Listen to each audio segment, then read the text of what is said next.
Are you treating your tenants as you would your very own children? Are you? Because you're going to answer for that kind of thing. You understand? I mean, what is wrong? I ask, people are insane. They're delusional. They're willfully delusional. They're willfully self-deceived because they love their lives in this world. And that's a trap. It's a trap. I'm telling you. You can look like you're in your right mind. You talk like you're in your right mind. You can appear to be in your right mind, but you're completely off track. You're going down, man, to a bad place. And I don't want you to go. I don't want to go. I don't want anybody to go. And I've got a job. I've got to let people know, hey, you've got an opportunity, a little window of opportunity before it slams shut on your little winky, okay, and you don't have any more time left. It's decided you're stuck down there with the money-loving bullies.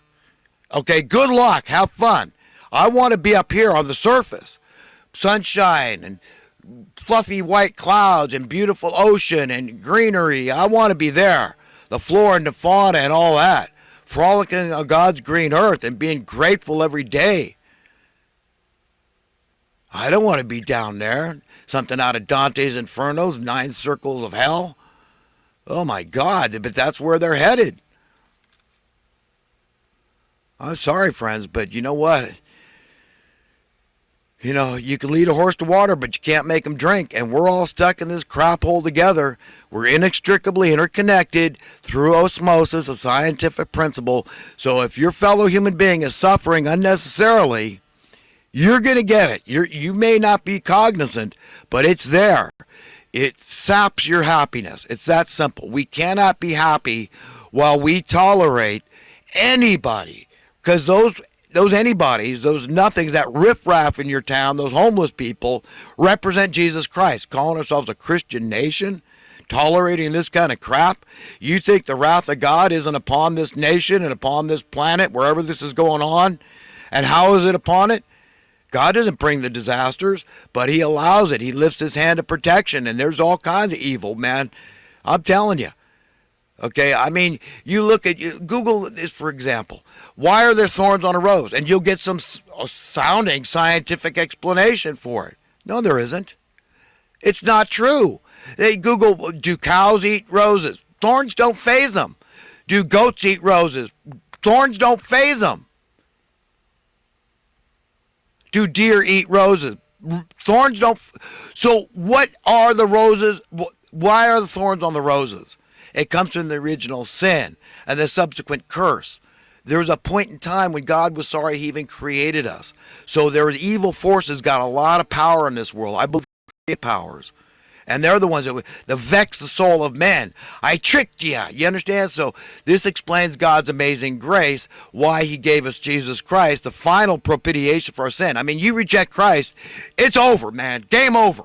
That's it. You made. Oh, I'm ashamed. I'm not talking about Jesus. I'm not going to be religious. I'm ashamed. Jesus. Oh my God, he was hung naked on a cross. Oh, you religious, you cuckoo. I don't want to be like you. That's it, man. You made your bed. You're down there with the bullies in Dante's Inferno. That's it. You love your life in this world more than you love human beings. You love money more than you love human beings. Maybe God's just like you when it comes to judging you. Where are you going from here, man? Remember, this life is just fleeting. It's ephemeral. We're here for a little while, relatively speaking. In the scheme of things, this lifespan is just like that, man. It's a wisp in time.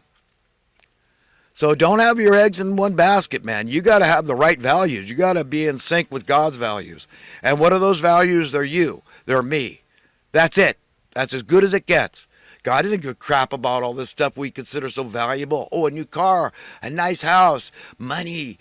No, those things are detestable inside of God. Money too easily corrupts the hearts and minds of men. We can't handle it. We've proven that over thousands of years. We can't handle it. We can't handle it. We got to get away from it. Every form of money must go. It competes with God's affections and attentions that he's only worthy of receiving. Not this crap that these evildoers have invented. That's how they control us, man. We're in trouble, and we got to confess it. We got to admit it and turn to God for help. It's our only hope. But we can't live by the letter of the law. Okay, that would kill all of us. We've got to live by the spirit of the law. That's what written in Scripture is. We got to check the spirit, even in Scripture. There could be typos in there, maybe on purpose, maybe inadvertent. But in the very last chapter of the Bible, in the book of Revelation, chapter 22, talks about if anybody adds to this book or takes away from it, why would that be written? Because that's a possibility. That's why we're told to test the spirit of what you read. We can't just live by every letter of the law. No. We're all sunk because we're all sinners. But the biggest problem is unconfessed sin. That's a big sin. If you confess it, then you can be forgiven for it. But if it's unconfessed, then you know what? I mean, there's nothing to forgive, right? You won't admit it. You're wrong. You got to admit you're wrong to be forgiven for something wrong, right? All right, friends, I'm on to some recent current events and other talking points I want to get into. You know, last week I titled a video about being, nice is not being naive. And I believe that. I really do. I believe it's the way to be. It doesn't mean you should be a doormat for people. Okay, and I love that song by Alice Cooper, No More Mr. Nice Guy. I get it. Nice guys finish last and all that crap. I talked about my professor educating me on how it used to mean that you were stupid. If you were nice, you weren't jaded yet by the world. You're kind of dumb, naive, and idiot, a fool. Only fools are nice. But I firmly believe in being a nice guy, okay, and loving your enemies. It's the only path to take. We've got to be nice people. If we want to encounter nice people, we've got to be nice people. I never speak this way in front of anybody. I ham it up for the camera, for effect. Okay, I want to try to make an impact on people. But if the shoe doesn't fit, please don't wear it. If it fits, you got to wear it. I'm your friend. I'm trying to tell you, you know what, you got to see. You got to go, oh, my God, this guy's not crazy. He's right. This world is insane. He's not. This commissioner down in Florida that was in charge of that building that collapsed, the horrible incident, tragedy. This guy had the COVID vaccine, and he ended up with COVID. It's happening all over the place. Not many people ever think about simple things like, we hear about volunteerism, all these great volunteers out there we vaunt as saints.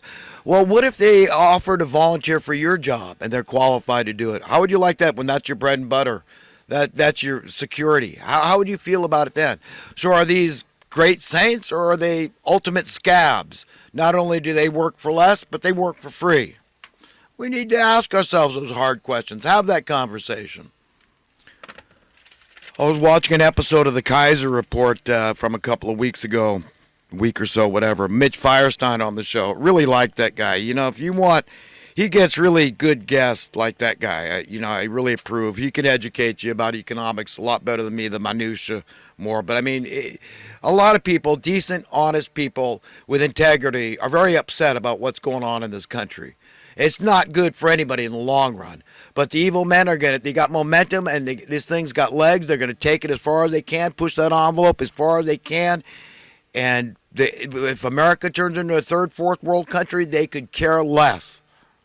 All right, friends, I'm on to a couple of thoughts from this last week or two.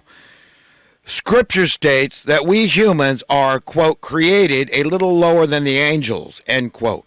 The question is a rhetorical one. Are we living up to our responsibility as God's children? Absolutely not, obviously. Query: who among us, in their right mind and paying attention, isn't somewhat mentally, emotionally, politically, or spiritually ill? No one. Allow God to turn all your personal stressors into excitement, determination, and a zeal for His will to be actualized upon the earth. I've often said if I had one superpower, it'd just be to remove every stressor from everybody's life, including my own. Purely logically speaking, there cannot be any true, quote, ownership of anything, including our bodies. The only logical perspective regarding stuff is, again, and that includes our bodies as well, is usership, temporal, much like a dream. Anyone who chooses to believe differently has, for all intents and purposes, chosen to be willfully delusional. This regularly occurs inadvertently on an unconscious or semi-conscious basis. Friends, I'm going to have to leave it there. Listen, I wish the best for everybody. Read the scriptures, read for yourself. You decide for yourself what's right and wrong. Love one another, we're told. Love your enemies, we're told. So that's what I'm trying to do here. I'm trying to win friends for God. Have a great day. Have a great eternity. And it's up to you. It's your choice to have right values or wrong ones. Nobody can decide that for you. But I strongly suggest right ones, real ones, eternal ones. The same ones God has. You and I are the greatest thing on this planet. Take care of each other. Be